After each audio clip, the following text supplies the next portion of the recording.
Welcome. Welcome to Impact Wrestling. If I sound a little hoarse, my throat's still messed up. I forgot to take my allergy medicine. Oh my gosh. You know, when you're busy doing stuff, you forget to do stuff. And in my case, my throat's killing me because I forgot to take my medicine even though I took it now. I forgot to do it the entire day. Anyway, what do we got in this show? We are 9 nights away from Bound for Glory, and we got a lot of content to go through. And I'm sure I missed something. So leave a comment below what I forgot, or in some cases, I'm leaving out because I want to wait until the week before, well, a few days before Bound for Glory. Next week, I'm going to leave some stuff out on purpose, and I'll tell you if I'm leaving it out. Because I want to leave it for next week because I want to really get a good gauge of it. Not just because I can't predict it, it's just I want to leave it. Now, we had El Phantasmo versus Raju versus Willie. The final match, as far as I know, for the X Division title. Since Josh Alexander abandoned it, gave it up for option C, it's not going to be fought for. This is it. Now, the thing that got me, and I'm going like, why? Why? Where's Raj Singh? Now, of course, he was in the Battle Royal. But that does not mean he couldn't be at ringside. He wasn't fighting. He wasn't doing anything. Why wasn't he there? What was the point of Raj Singh coming back if he's not with Raju? That's his tag partner. And the thing I see is that they're not tag partners. Wouldn't it have been nice to have your tag partner by your side? This is not about the match quality. El Phantasmo did a good job. Raju did a good job. Willie tried. Let's put it like this. El Phantasmo, and when it comes to Raju, they're lighter than Raj Singh. If he had been at ringside, that wouldn't have changed anything. It would have been good to see him there because then we have more for the tag team division because we did have the Good Brothers complaining. But seeing that Willie couldn't get everything done the way he wanted to was understandable. It's going along with story, but then it makes you think, damn, Willie can't get it done. But then it can't. Honestly, I always thought Willie Mack is a damn good wrestler. Easily a great X Division champion. But I always thought, why couldn't you done something a little bit more? Put him in the main title division to really see what he can do. Not to win it, but just to show if he could have the capability of really getting a good story across. Trying to go for the title. That's just how I felt about it. In the end, it was the Bullet Club and the Hikuleo and the Chris Bay, who did have a match later in that night. Well, actually, 2 matches later in that night. Well, I'm not upset that El Phantasmo's in the match. I'm not. Nothing wrong with it. We got someone new in there, new blood. It's not going to be the same people. El Phantasmo, since he's working with Impact, it's good to see him there. So, let's hope. Let's hope that it's not about just him being there for Bound for Glory and then he disappears again. This is about him being on the roster, getting a story along with him working in the Bullet Club or the Finesse Club, and doing something. This is not about the match quality of any of these guys or ladies. It's about when they're there after Bound for Glory. Because remember, like I said in my previous videos, you got people who come to the roster temporarily doing some recordings and then they're gone. Let's hope some of these people will stay beyond a few recordings. Now, we got Savannah Evans versus Lady Frost, who is a big question. I don't know if she's been signed. She could be. Or she's doing, just like I said, a taping by taping basis. They bring her in, she's paid, she does some work, and then she's gone. Now, mind you, like I said, like for the women's division, for the women, for the tag team for the women, for the knockouts, having some women there, doing some tapings, will make it interesting. This is what we need. Next to me spitting in my own hand. This is what you get for having crooked teeth. You spit. But, taking away from me just saying something stupid, seeing that they bring women in periodically, do some tapings to make the tag division look bigger than it is, for the roster look bigger than it is a great thing. And seeing Lady Frost there, as I call her, the Killer Frost. Damn, that woman's so cute. I would be happy being with Killer Frost, the Lady Frost. Yeah, not everyone likes her because they don't think she's one hell of a great wrestler. I do believe as a former gymnast, she does have great timing. Does she do a little bit of choreographing with her moves? Yes, she does. Let's be honest. Gymnasts have that natural ability to always choreograph what they're going to do. That's just how it is. But she's learned how to be able to compensate for that and not make it look so choreographed. But there are points where it is. Let's be honest. Evans destroyed this woman. Damn it, man, she destroyed her. She just annihilated her. Even when they took the commercial and came back, she was still destroying her, even though she had a little bit of time for a little bit of defense. But in the end, I wasn't surprised. She did well in the Monsters Ball, so they are doing something with Savannah Evans. Then we got Deonna Purrazzo coming out with her boy toy of the seeing Rinwald there as her man. Not like her man, but the guy who follows her around and holds her titles to prop her up. It's not a bad thing seeing Matthew Rinwald there. It isn't bad. He does have the ability to hype someone. Look what happened with Rusev Day. Rusev Day! Oh, that hurts my throat. It's still bothering me. I got sore throat. Why do I have to have allergies? Rusev Day! Gotta do it. But she gets into the ring. She said, look, no problems. No, I'm not starting nothing. But she makes it very clear. I had my pick my poison challenge already. And I saw you at Monsters Ball. I like what I saw. So I ask you, will you be willing to do the pick your poison challenge with Mickie James next week? She gave a shake. And then the Tasha Steelz approves. Fine. It's going to be very interesting what they're going to do next week. I'm not going any further. That's it. I'm not going to speculate. I'm not going to predict. I'm waiting to see what's going to happen next week and what would this be the implication for Bound for Glory following that. Now, we got Steve Maclin having a short video package talking about the ribbon bearers. Well, not the ribbon bearers, the ones who want ribbons. The ones when he used to be in the military because he didn't want to talk much about it. He does say simply, there are people down in the military. I'm not quoting, but he's saying clearly, when you're in the military, there are those who want recognition, who want spectacle, who wants to have glory. And they're usually ones that kill the ones who are just doing a proper job. In Impact Wrestling, got the same thing. Doing it for the exhibition. You know what? That's not going to happen here. Just like it was during war, we're going to get it here.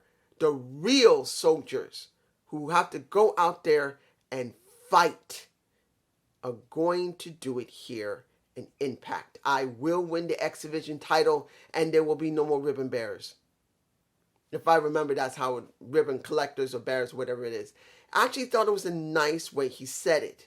I actually thought that the way he described that the ones who are in the exhibition only care about showing off more than anything else. And you could really say, Steve, well, he's a / old school, new school type of wrestler. He takes some good aspects from old school and adds it with new school. That's the way I feel that he is. And question's going to be, how far they're going to go with him after Bound for Glory, whether he wins or not. Because he's already gone through several people. I'm just hoping they'll do something more with him. Now, this was a very short match. VSK versus Swan. There was no attack afterward. I think this was just to spotlight VSK. And I got to say this, he looks good. The question's going to be, what are they going to do with him after Bound for Glory? Will he still be in the recordings? Will they do something like I said? We now have the Heath finally getting a contract. Finally signing the contract on the dotted line. You see him in my face. Here's where it comes interesting. He wanted something before he signs this. And you could see Scott saying, I don't want to deal with whatever kind of crazy. And he was talking something about wanting to do something with some friends or something. I can't remember what it was. But he made it very clear. He says, no, that's not what it is. Please listen. I want a match against Violent by Design. And I want Rhino to be my partner. The guy is my best friend. I love him. This is not the Rhino we love. I know I could reach him. Please, let me have this match at Bound for Glory. And he says, if that's what you want, sign your contract.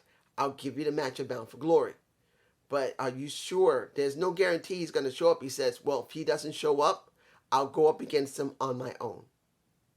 So, here's where it gets interesting. But then I'm sure for many others, they're going like, why the hell are you trying to spotlight this? Because I know several people are thinking this. Heath is nothing but a damn jobber. Why the hell are you caring?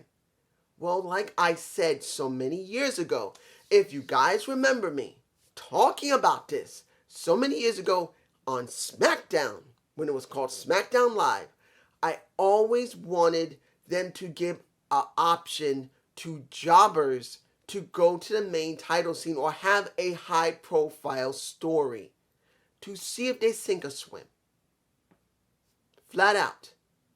Heath is giving a spot right now, working, yes, with a basically drifting Violent by Design, but still, it's not a bad story. And this is something we need to see.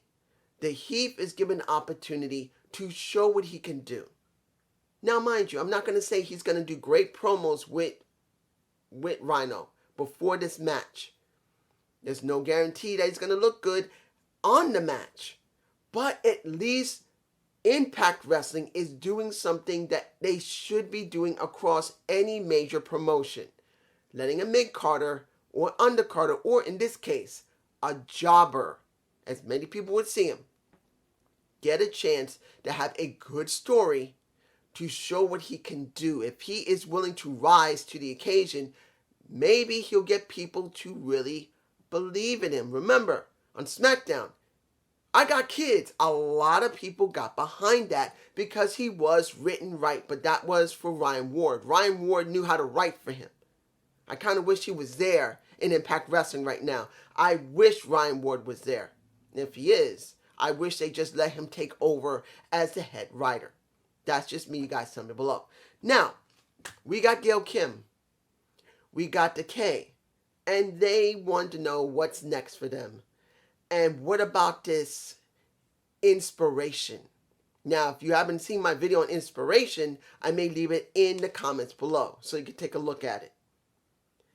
But they want to know who is inspiration. Are you sure you want to bring them in and let them know this true violence of Decay? Then they got a guy coming in with a delivery from Australia. And I'm not going to say what it was because, one, I want to leave it because, honestly, this is not about what they said in that letter to describe the inspiration coming. This is about them getting a damn title shot now. Saying it again. They're getting a title shot at Bound for Glory. What the fuck? Why are they getting a title shot at fucking Bound for Glory? Look, I'm not against Jessica or Cassie. Why are they getting a Bound for Glory title match? What the fuck is that? I'm sorry. If anybody likes them, I'm sure you're jumping for joy saying, oh, it's great to see them they're coming into Impact Wrestling and they're getting a title shot. Do you really want them to get fucked over? Do you really want them to get fucked over? Think about this for a minute. We've seen this type of booking in WWE, where someone comes in new, fresh, open-eyed. They get an option at the title. Now, mind you, I'm not saying they're going to win. But usually when this happens, they get high-profiled so heavily. And if they win or not is not the point. It's the booking afterward and the impression they give after they get that spot.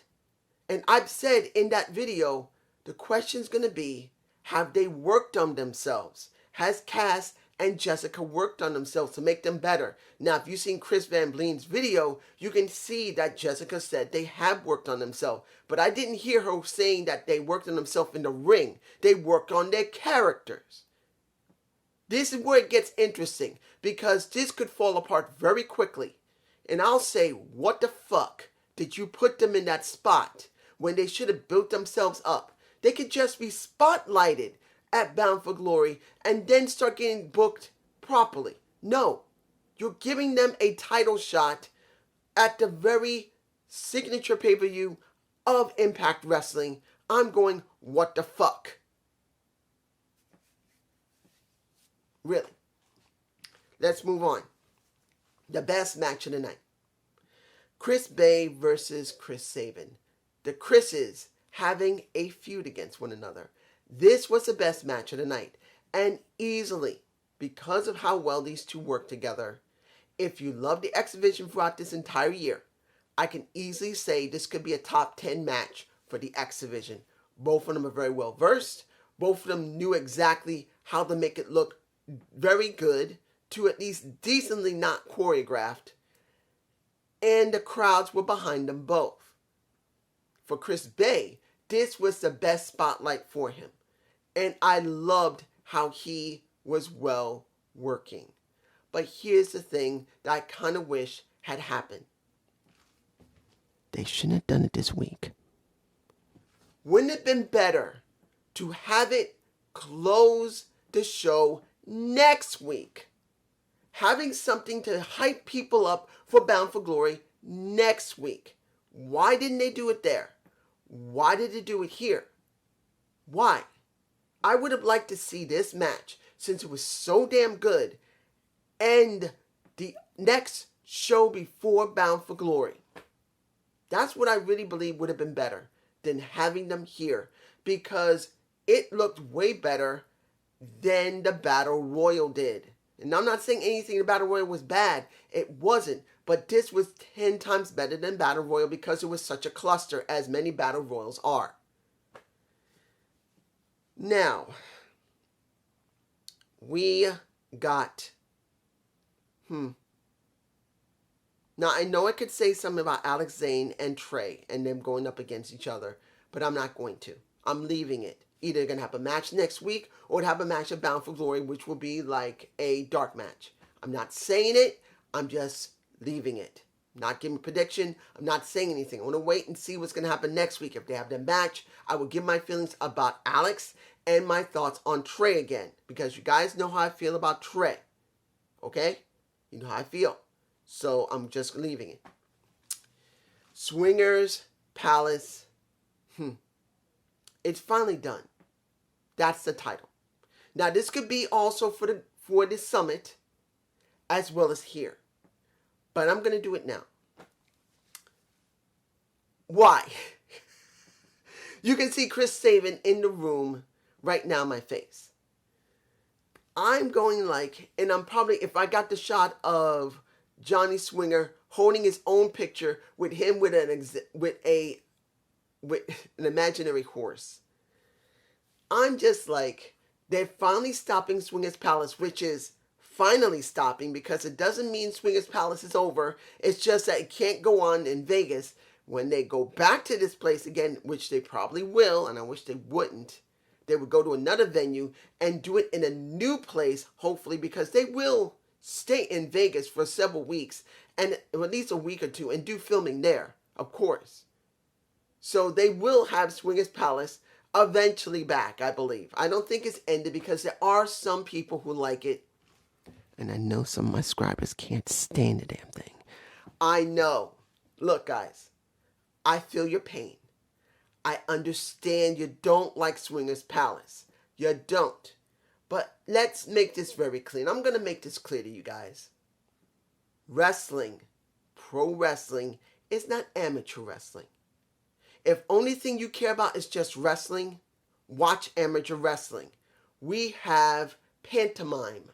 We have glory and spectacle in pro wrestling. And one of those types of things is Swingers Palace, along with the barbershop, along with any other segment that we have. Now, mind you, Swingers Palace isn't even close to Brutus the Barber Beefcake's barbershop. It wasn't, and it ain't.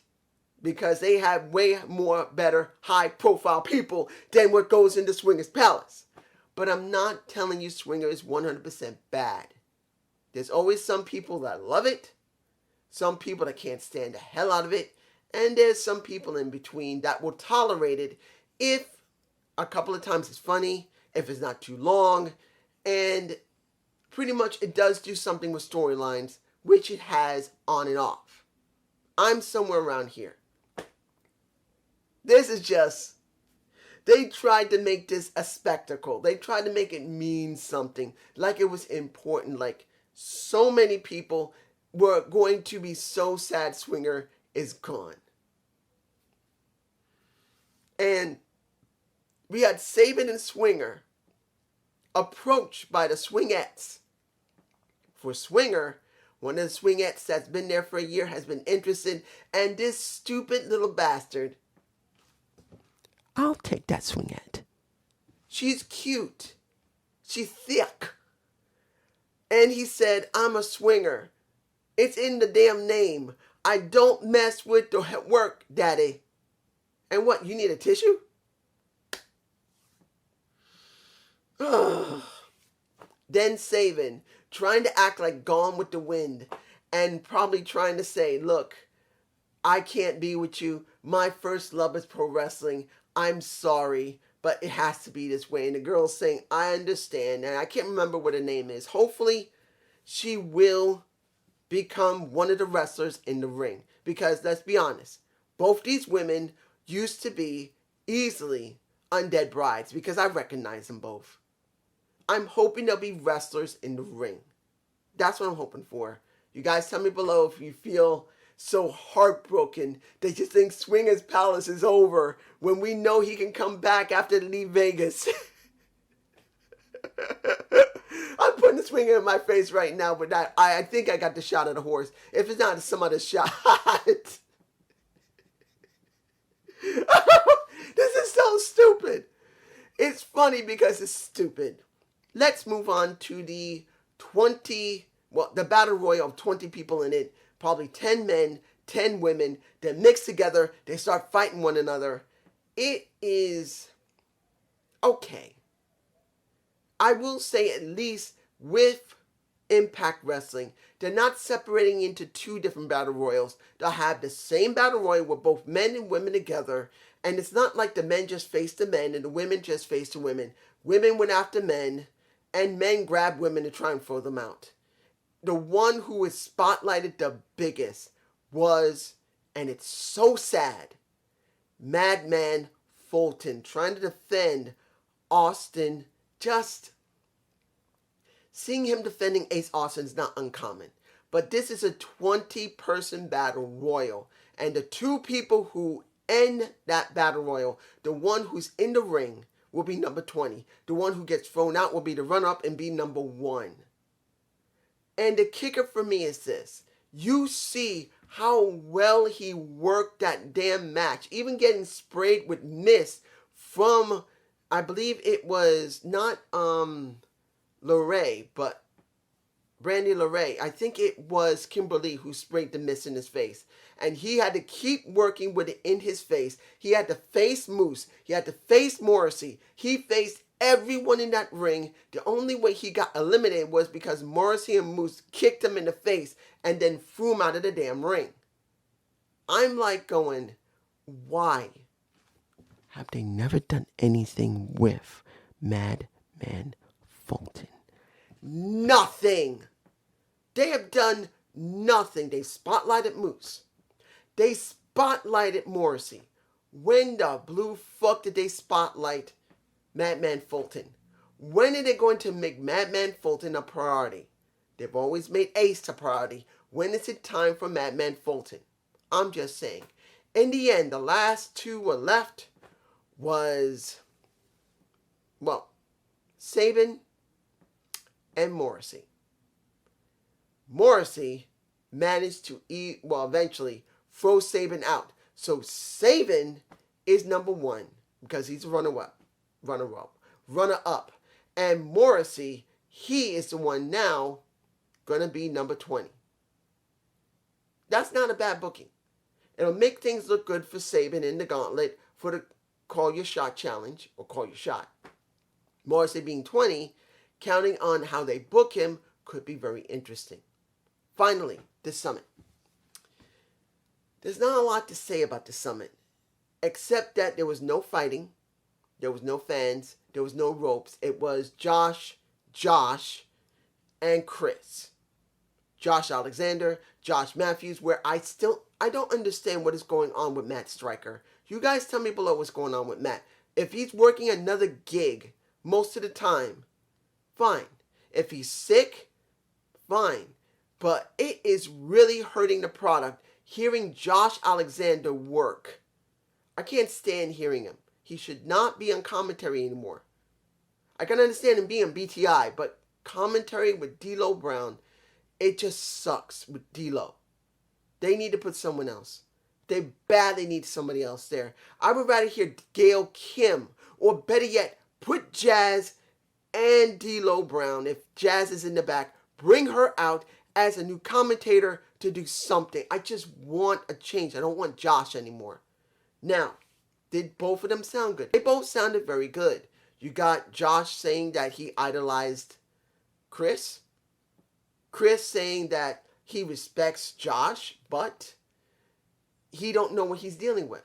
He'll never know. But Josh got tired eventually of all the talking, and he said, look, stop it. I'm done.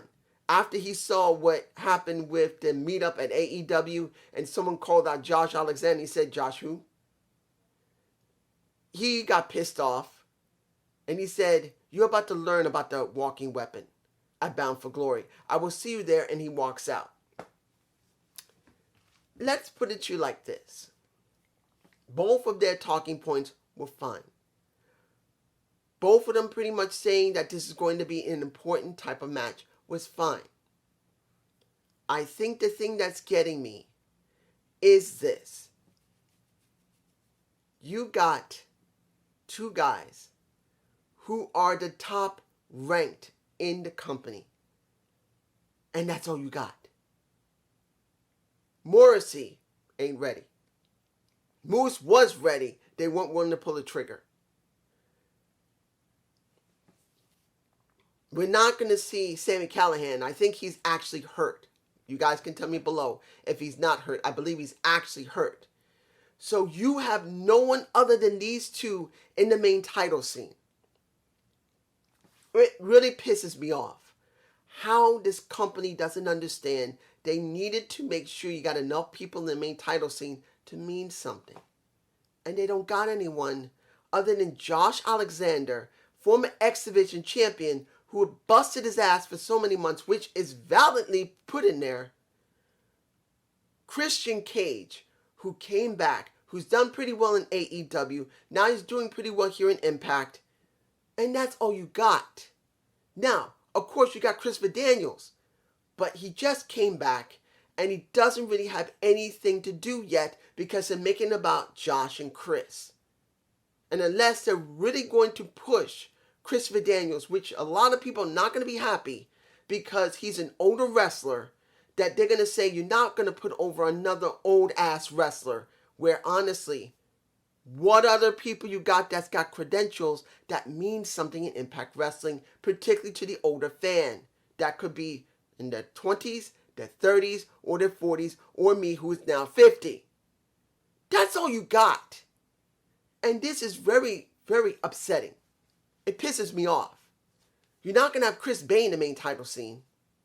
If you were, you would have something interesting that would be for him going into Bound for Glory and leading somewhere to a possible title shot eventually. I'm just saying, this is not great booking. As much as I love Impact, and they have their moments to shine, particularly in some cases way better than WWE, and in many cases better than AEW, counting on the situation. But still, their booking is bad. How could a company be so weird that some cases they got great booking here because they got great talent, but then they're not consistent with it? It's right here. They have short moments and then they can't prolong it. Not just because they can't keep the people there, because they do short-term booking because of the people only doing short-term videotaping. Not videotaping, but tapings. It's just that the bookings suck when it needs to be consistent.